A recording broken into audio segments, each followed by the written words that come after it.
Hi everyone, hope you are doing well from wherever you're watching this channel, depending on your time zone. Now, yesterday there was trending news about the Mira farmers. And when you talk about Mira, of course, you're talking largely about the Meru people. I look at that story, then I compare to what people in Meru County are focusing on.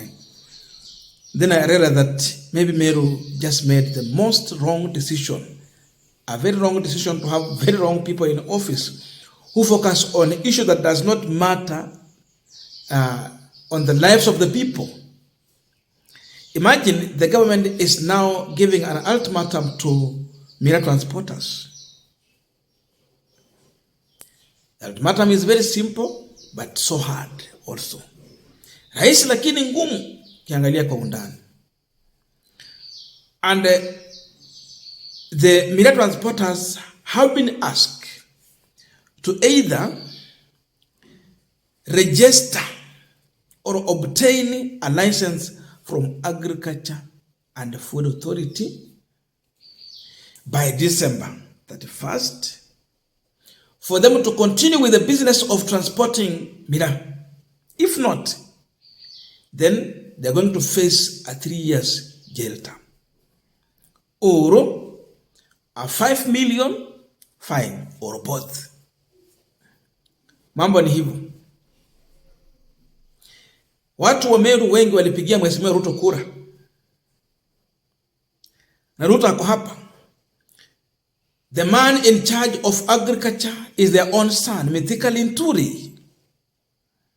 So I look at that and I ask myself, is this an order from Mithika Linturi office or someone else? Because how can you target your own people when you are still working on maintaining your political mileage? Mithika Linturi vied as the UDA candidate for gubernatorial race in Meru County, but he lost to Kawira Mwangaza. So that move alone is meant to injure Mithika Linturi. So watu wenye walipigia Ruto kura,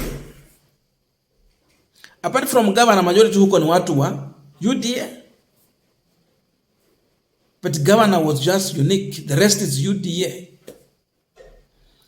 Hata wakina the former governor have moved to UDA side. The song they're singing is all about UDA. But what is happening? The very same government they voted for is now asking these people, is not even asking, they are giving an order. You either register, obtain a license, which is not free. That means they have been targeted to pay money. So in simple terms, Mira is going to be taxed from December 31st. The big question on this point is, what does this one mean for the consumer and the Mira farmer and the transporter? Watu wangapi? Watatu. Before we go deep into that, just a quick request. For those who are watching and you have not subscribed, please consider subscribing to our channel. Subscribers, thank you so much. And again, to all our viewers, please give this video a thumbs up. Thank you so much, and back to this discussion. Now, you might just see this move as if it's only Mira transporters who are being targeted. No. Ruto knows where he's heading to. His main aim is to collect as much money as possible. And everyone has been targeted. Mheshimiwa Uhuru Kenyatta hakuwa na tax Mira. Kibaki hakufanya hivyo. Moi hakufanya hivyo. It is happening in the times of William Ruto. Who is going to pay or carry this burden? This burden is going to spread to the farmer, the transporter, and the consumer. Other your transporter has a big responsibility pale. Consumer and farmer, they will carry the bigger responsibility. And the most heavy one will go to the farmer. Because if I'm transporting this Mira from one point to another, it means because I have paid for the license, then farmers will have to sell their produce cheaper because they don't have license to deliver that product to the consumer. It's only those who have a license that they can engage in this business. That means Mira, bei yake kutoka kwa mkulima itakuwa chini. Itakuwa chini. So the profit you have been maximizing in the production of Mira is going to go down. Look at this now. The buyer, now the end consumer of the product. They should anticipate to buy this product at much more expensive compared to what they are buying now. Kama wamekuwa kinunua one bunch with for 100 shillings, wajue itakuwa 200 kwa sababu hii ni serikali ya Mheshimiwa Ruto. Mheshimiwa Ruto ndio president peke yake mwenye alipandisha unga kutoka 100 ikakuwa 200, hata kaenda 240 na ilikuwa inasonga juu. Is the only president who raised the taxes in double numbers from 8 to 16%. Mira is going to be expensive. Kwa sababu you need a license to engage in such business. So consumer and producer wajipange. Wajipanga kabisa. There is no shortcut here. And the other reality is here.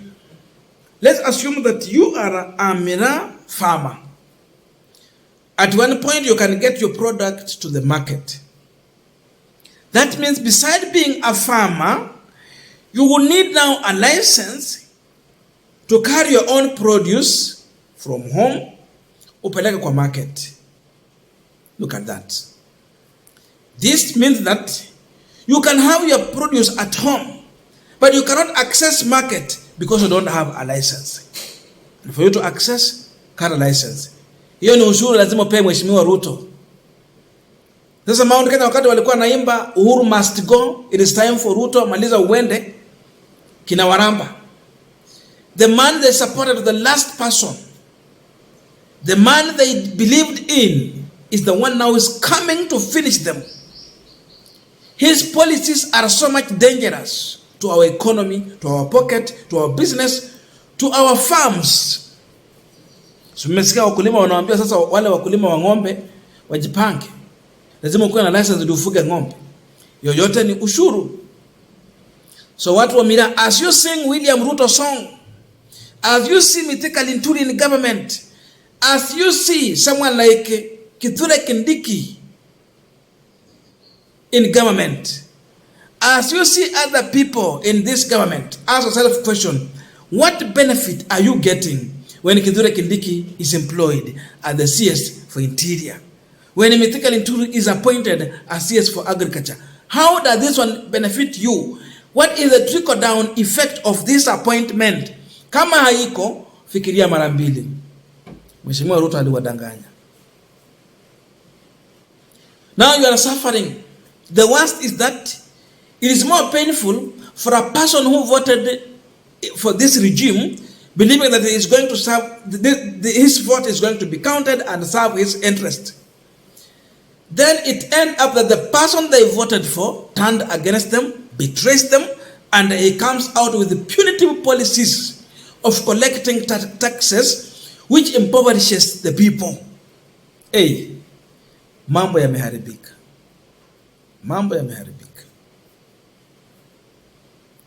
Sasa you will have your produce but accessing the market. Consumer pia nao jipange, you will buy it at a very expensive price. Ile umekuwa kununua na 50 jipange kununua na 100. And more of this is going to come.